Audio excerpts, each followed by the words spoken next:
For more than 8 centuries, these lines have been spoken aloud, passed from parent to child, from village to village, yet their meaning was never explained. Long before they appeared in children's books, these words moved quietly through medieval England, at a time when accidents, hunger, and loss were part of daily life. What survives today sounds innocent, almost playful, but history has a way of softening its sharpest edges. And if that is true, what if Jack and Jill was never meant to comfort children, but to remember something adults were never supposed to forget? For much of human history, memory did not live in books. It lived in voices.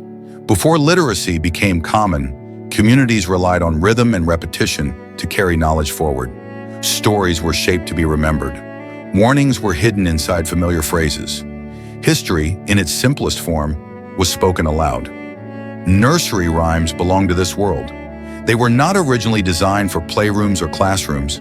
They emerged from societies where daily life was uncertain and where even ordinary tasks carried risk.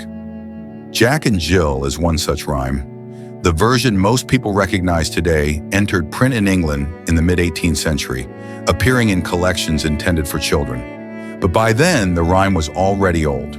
Its language, structure, and recurring imagery suggest a much earlier origin, likely formed centuries before it was ever written down. Folklorists and medieval historians have long noted that simple names like Jack and Jill appear repeatedly in English oral tradition, often standing in for ordinary people rather than specific individuals.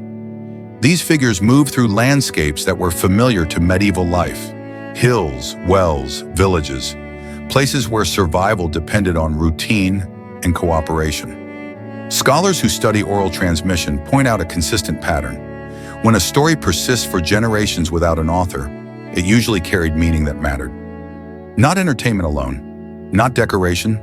This is not a search for hidden codes or secret messages. There is no single document that explains the rhyme's purpose. What exists instead are fragments, linguistic traces, historical context, and patterns shared across centuries of folklore.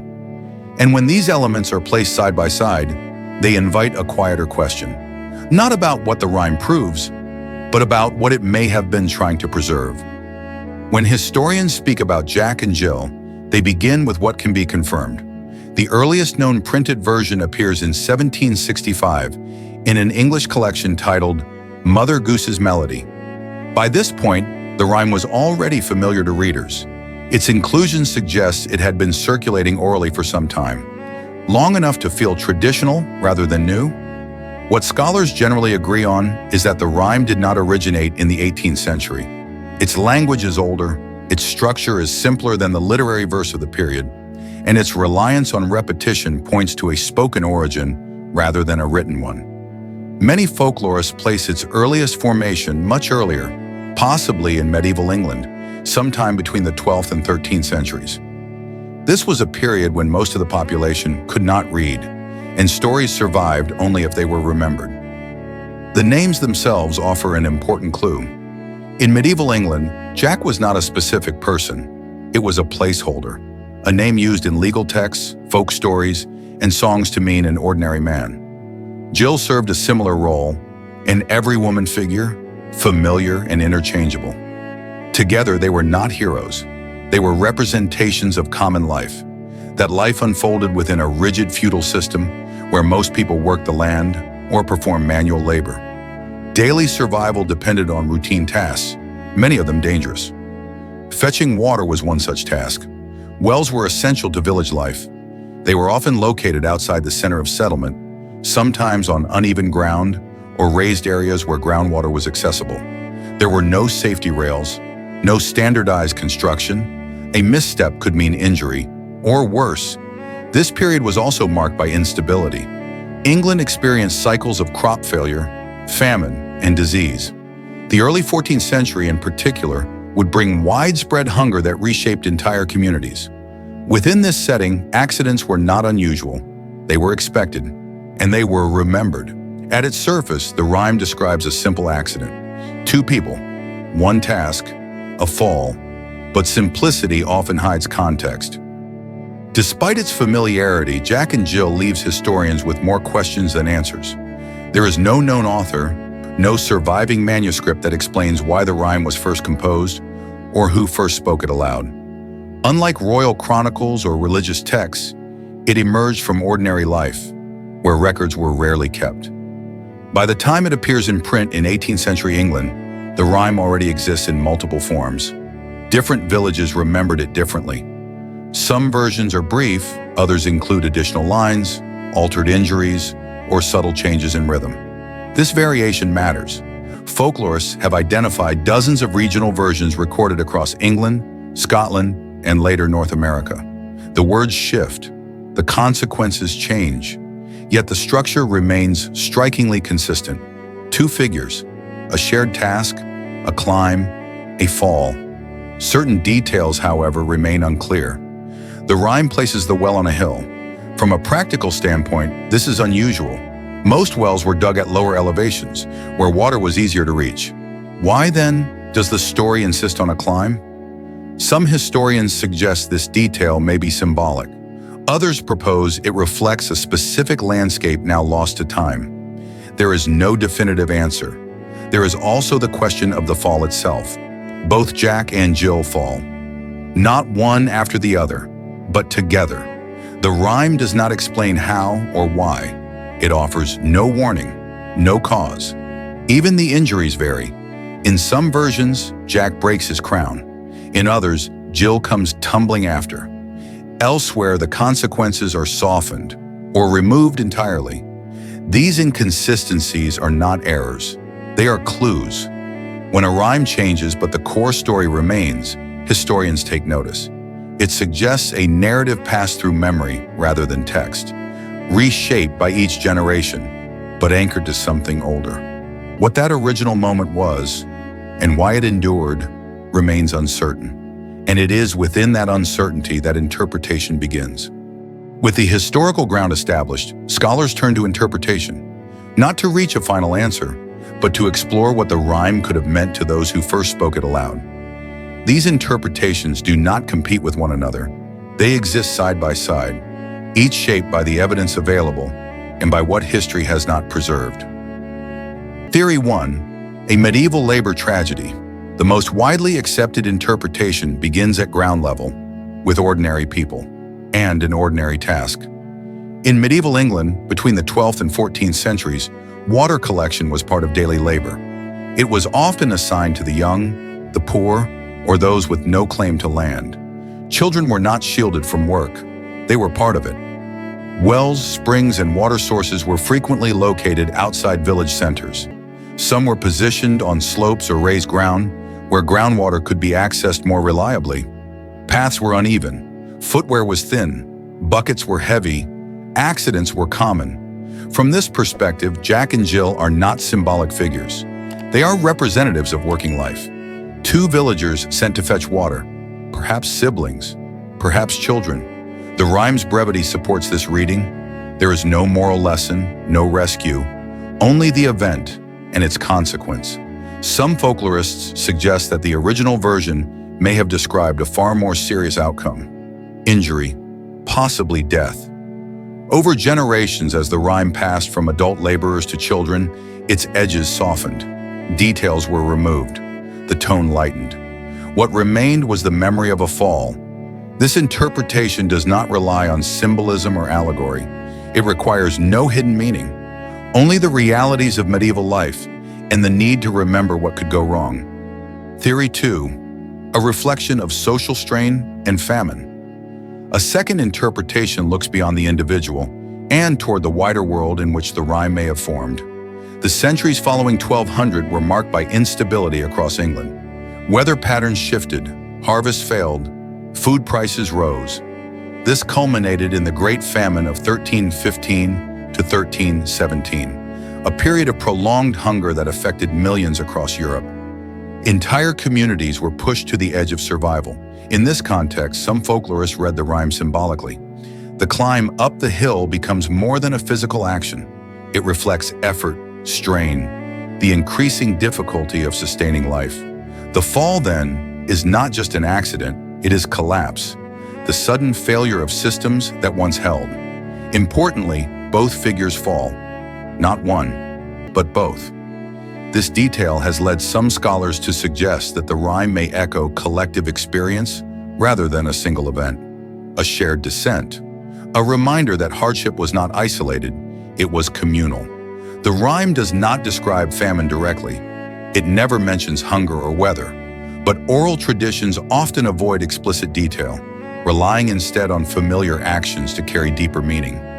Some folklorists suggest the rhyme reflects collective anxiety rather than a single event, a quiet acknowledgement of how quickly stability could vanish. Theory 3. Political allegory, a cautious reading. A third interpretation exists on the margins of academic discussion. It is less widely accepted, and it must be approached carefully. In this reading, Jack and Jill are not villagers, but symbols, stand-ins for authority, leadership, or structural support within society. Their ascent represents governance or control, their fall, a failure of order. This interpretation draws on the broader tradition of English folk verse, where simple characters were sometimes used to comment on power without naming it directly. Such indirect storytelling allowed criticism to pass unnoticed, or at least unchallenged. However, there is limited direct evidence connecting Jack and Jill to a specific political event or figure. No document names it as satire. No contemporary account confirms such intent. For this reason, historians remain cautious. This interpretation remains speculative, with limited direct evidence. It is noted not because it is proven, but because it reflects how folklore has been used elsewhere, in other times. Each of these interpretations begins from the same short rhyme, yet each leads somewhere different. A village path, a hungry century, a fragile system. None can be confirmed beyond doubt, but together they reveal why the rhyme endured. Not because it explained itself, but because it didn't. To understand how a few simple lines could carry meaning across centuries, historians often look beyond the rhyme itself, toward the culture that produced it. In medieval England, storytelling served a practical purpose. Moral instruction was rarely delivered directly. Instead, it was woven into familiar scenes and repeated actions. Manuscripts from the 12th and 13th centuries preserve short moral poems built around ordinary events, traveling a road, tending animals, drawing water. These poems rarely explained their lesson outright. They trusted the listener to understand the risk. Illuminated manuscripts from the same period reinforce this pattern. Scenes of daily life show children and adolescents engaged in work that modern audiences might find unsettling, hauling water, climbing slopes with heavy loads, operating tools with no protection. These images were not intended to shock. They reflected reality. Ballads followed a similar path. Many began as adult songs tied to labor or loss. Over time, as their harsher details faded, they were reshaped into lighter forms, eventually becoming suitable for children. The melody remained. The story endured. The context slipped quietly away. Within this tradition, Jack and Jill fits comfortably. Its symbols are simple, but deliberate. Water, in medieval life, meant survival. Without it, a village could not function. It was essential, and worth the risk. The hill suggests effort, strain. In some readings, hierarchy. To climb was to work against gravity, against circumstance. And the fall is unavoidable. It is not explained or prevented. It simply happens. In medieval storytelling, such moments often served as reminders of vulnerability, of chance, of how easily routine could turn into disaster. Seen this way, the rhyme is not unusual. It belongs to a broader language of caution, expressed in the simplest possible terms, not to frighten, but to be remembered. By the time Jack and Jill reached modern audiences, the world that created it had already vanished. The transformation began gradually, but it accelerated during the 19th century, particularly in Victorian England. This was an era deeply invested in childhood as a protected stage of life. Stories were collected, edited, and repurposed to educate as much as to entertain. Folklore was not erased, it was refined. Editors removed ambiguity. Injuries became less severe. Endings grew lighter. What remained needed to be suitable for nurseries and classrooms, not fields and villages.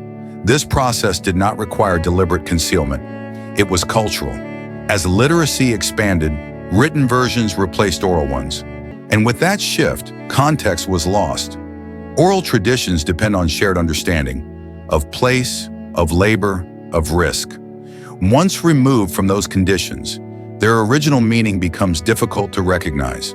A hill becomes scenery, a fall becomes slapstick. Over generations, repetition without explanation changes a story's function. What once reminded listeners of danger becomes a source of comfort, a rhythm to soothe, a rhyme to remember. What was once a warning becomes, over generations, a lullaby. Today, Jack and Jill survives in a world radically different from the one that shaped it. Clean water flows through pipes. Child labor is restricted. The dangers once embedded in daily routine are no longer visible. Yet the rhyme endures. For historians and folklorists, this endurance is not accidental. It demonstrates how human societies preserve experience, not always through records or monuments, but through repetition, through stories simple enough to last. Studying these rhymes reveals how earlier generations understood risk, responsibility, and survival. It reminds us that culture is cumulative. Each era inherits fragments of the past, often without knowing their origin. In education, this perspective reshapes how folklore is approached, not as trivial entertainment, but as historical material worthy of careful reading.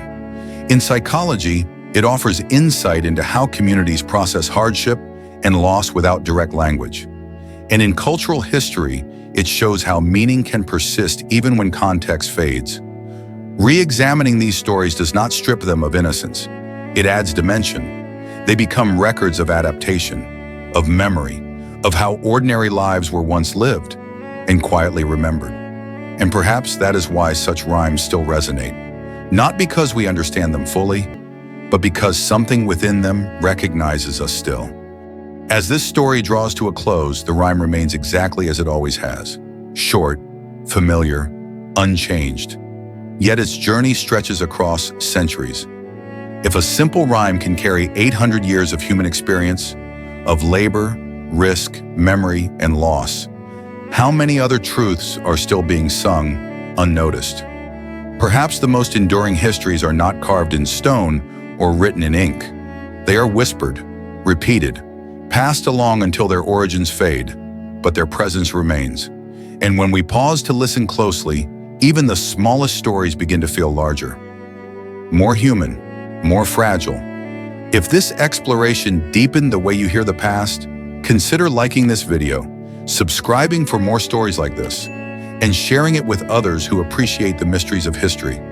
Because history does not always announce itself. Sometimes it hides in plain sight, waiting for someone to ask why it was remembered at all.